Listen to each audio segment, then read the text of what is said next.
This story is the rarest of the rare because of how we met and then how it unfolded from there. So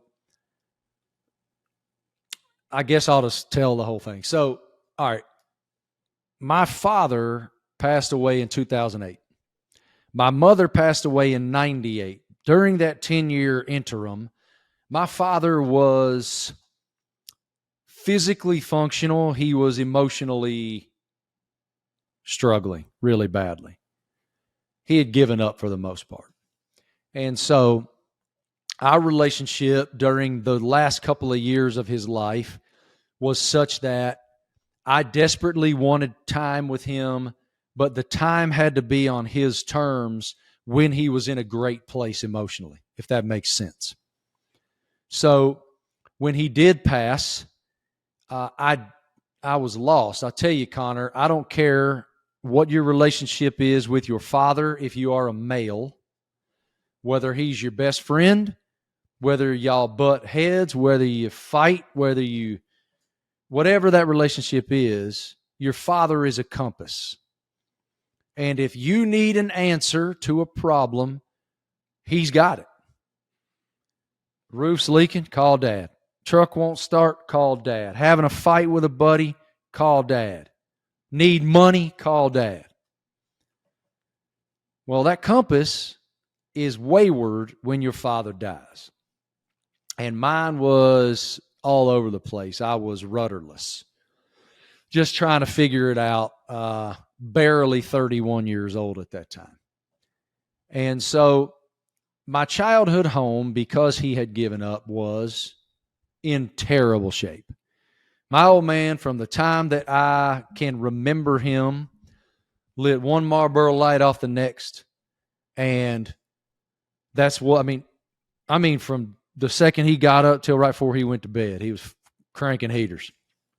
And so late in his life, he spent a lot of time smoking, a lot of time drinking Crown Royal, and he wasn't in the best place. And our house was really in bad shape. So when he passed, I kind of made it a mission that I wanted to keep the property and that we were going to fix it up. And so our son, who is now a high school senior, was a little tyke at the time. He was 2.5 years old. And so we didn't want to bring him up there and subject him to what the house shape was. And so I'd go up there by myself sometimes. Lainey, my wife, would go up by herself sometimes to help clean. But when I was up there by myself, man, I was so sad. I was just overwhelmed with grief so bad that I would drink Jack Daniels out of the bottle, and I would turn Sinners Like Me up as loud as it would go, and I would sing it as loud as I could sing it. And it was a perfect vehicle to carry those emotions in that moment for me. Well, at the end of that year, I had a buddy who got us some tickets to see Eric play at a little old honky-tonk up here in Greensboro, North Carolina, called Arizona Pete's. And at that time, Eric was trying his ass off to make it, and every meet and greet was on his bus. And so I was in that meet and greet line. Every ticket was a meet and greet. So as I'm in that line, I'm like, do I tell this guy what his work means to me, or do I hedge for fear? He's going to think I'm a weirdo. So I'm like, I'm not going to do it. I'm not going to do it. Well, then the further up in the line I got, the more jack I had. I was like, screw it. I'm not going to see this guy again. Screw it. I'm going to tell him. So I get up there on the bus and I stick my hand out. I don't have the guts to look him in the eye. And I said, hey, man, it's going to be weird. I lost my daddy this year, and I desperately needed a tow rope. I needed something to pull me along. And that record was the perfect vehicle to carry that for me and pull me. And I know that you're going to be the biggest star in the format one day. But every single night while you're playing these little old honky-tonk sewers, there's at least one person in that crowd who desperately needs what you have to say. And tonight it's me. And I was mortified. It came out of my mouth. I was about to run off the bus. And he was like, hold on, come here. Come back here. Tell me some more. So we fellowshipped a little more and went in. The show was great. About 6 months later, my phone rang. He'd been fired from the Rascal Flatts Me and My Gang tour. And his label was trying to do some goodwill, get him to do some goodwill and fish in this fishing tournament called the Porter Wagner Memorial Fishing Tournament. And it was to raise money for artists and musicians who didn't have benefits in case they needed some money in a crisis.